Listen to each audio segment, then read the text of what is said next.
ونعوذ بالله من حال أهل النار، ونشهد أن لا إله إلا الله وحده لا شريك له، كان ولا مكان وهو على ما كان قبل خلق المكان،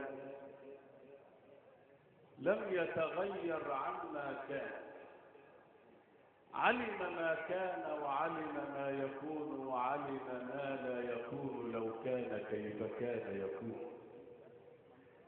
فلا العرش يحمله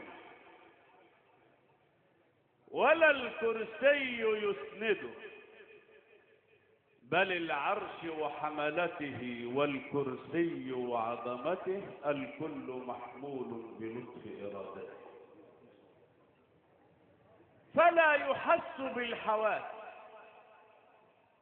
ولا يشبه بالناس، معروف بالآيات منعوت بالعلامات، ذلكم الله رب الأرض والسماوات. الخديوي عباس بعث إلى حاخام اليهود وبطريق النصارى والإمام محمد عبده ليتقاضوا في من يدخل منهم الجنة، المسلمون أم اليهود أم النصارى. فقال الخديوي عباس: تحدث يا حاخام اليهود. فقال معتذرا: لن أتحدث إلا إذا تحدث بطريق النصارى. فقال الخديوي عباس: تحدث يا بطريق النصارى. فقال معتذرا: والله لن أتحدث إلا إذا تحدث محمد عبده ممثل المسلمين.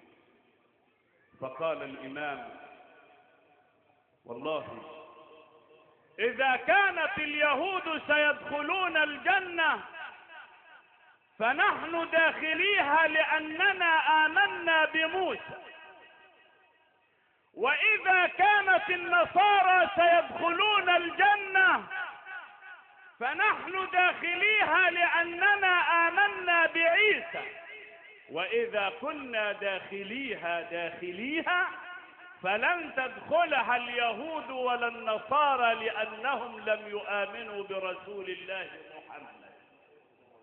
فسكت الجميع ولم يتحدث بعد. فاللهم صل وسلم وزد وبارك عليك يا سيدي يا رسول الله، عليك وعلى آلك الطيبين الطاهرين الغر المحجلين، الذين قال لهم الناس إن الناس قد جمعوا لكم فاخشوهم فزادهم إيمانا وقالوا حسبنا الله ونعم الوكيل.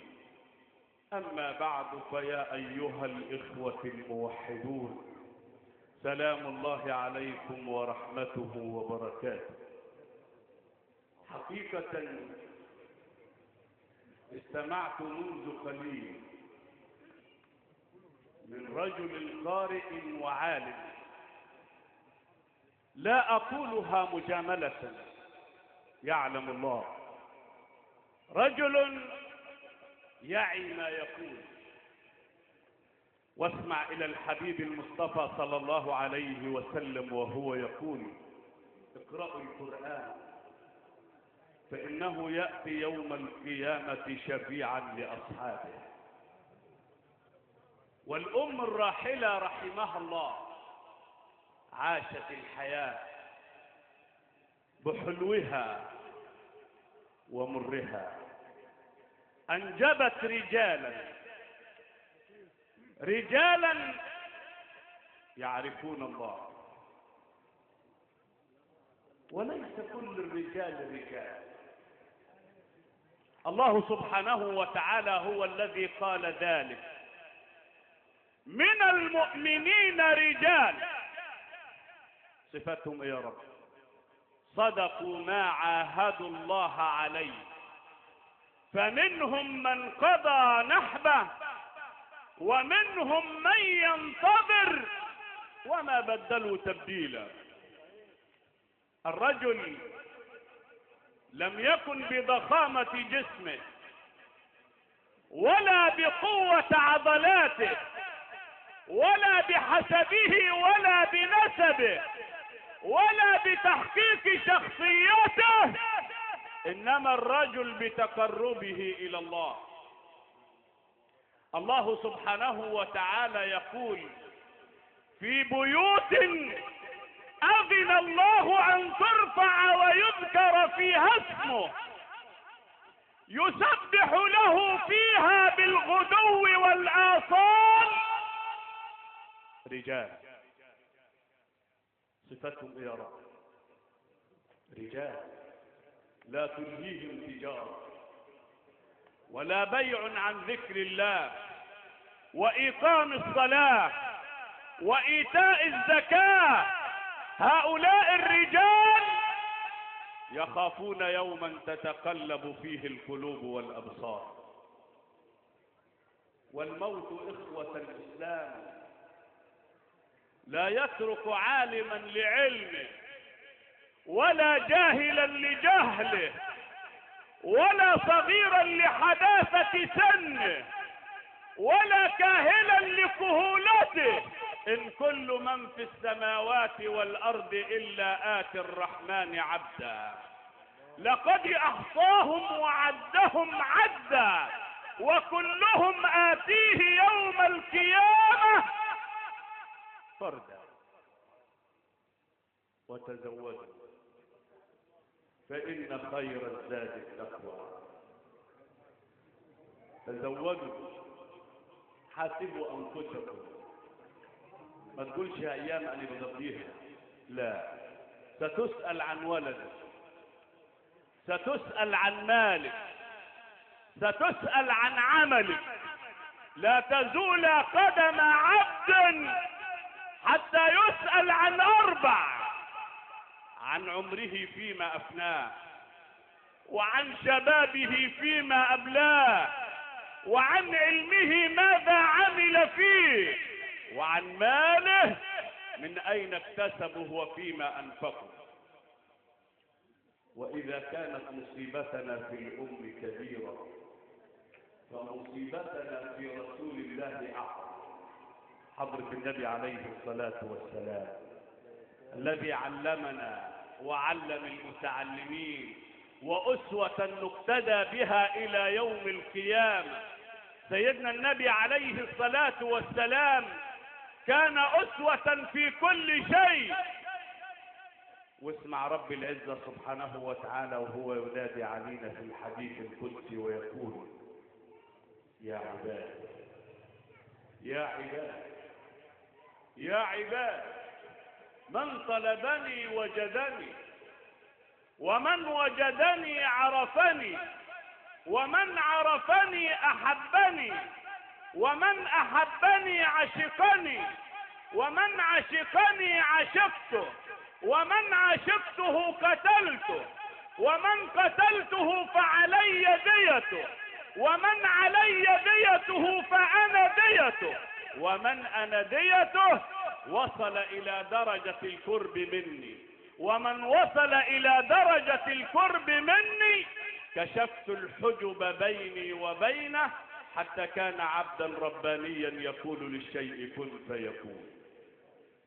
وتزودوا فإن خير الزاد التقوى. كل واحد فينا يراجع الحسابات مع الله. يا ابن آدم، خلقت الأشياء كلها من أجلك وخلقتك من أجلي، فسر في طاعتي يطيعك كل شيء. لما تسير في طاعة ربنا سبحانه وتعالى ربنا حيبارك في الزوج، حيبارك في الولد، حيبارك في المال. الأم الراحلة تبعث لنا جميعا رسالة، تبعث لكل واحد فينا رسالة بتقول: يا من تمشون على الأرض في فرح وابتهاج وتغترون بالمال. قد كنت مثلكم أزهو بزخرفها، وكم عقدت عليها كل آمالي، فهاجمتني جيوش الموت كاسرة بشر سهم أتى في القلب قتال. وكان يجلس عند حشرزتي خلاصة الصحب والأحباب والآل، فما استطاعوا الرد للعمر ثانية، وما استطاعوا سوى حزن على حالي. وودعوني وداعا ليس يعقبه لقيا، وأمسيت يا قوم مرهونا بأعمالي. ووضعوني في قبري لا أم تأنسني، بل ولا أبي ولا عمي ولا خالي. وجاء ابني إلى الميراث يحسبه كأنه يا قوم باعني بالمال. وذا صديقي قد أتى بيتي فيما يشجعه هدوء المنزل الخالي. تزوجت منه زوجتي وقد فرحت ببعلها وتناست كل أفضالي. إن المؤمل في الدنيا وزينتها كخازن الماء في جوف غربال. إن المؤمل في الدنيا وزينتها كطالب الخير من أنياب أغوال. إن المؤمل في الدنيا وزينتها كمن بنى بيتا في أرض زلزال. يا من على الأرض موتي عبرة لكم، وحالكم يا رفاقي مثل أحوال. أتضرع إلى العلي القدير أن يرحم الأم الراحلة، وأن يفسح لها في قبرها، وأن يجعل قبرها روضة من رياض الجنة، ولا يجعله حفرة من حفر النار. اللهم بيض وجهها، اللهم اسعدها في قبرها، اللهم شفع فيها القرآن، وشفع فيها الصيام، وشفع فيها النبي المصطفى العدنان. أقول قولي هذا وأستغفر الله العظيم لي ولكم، والسلام عليكم ورحمة الله.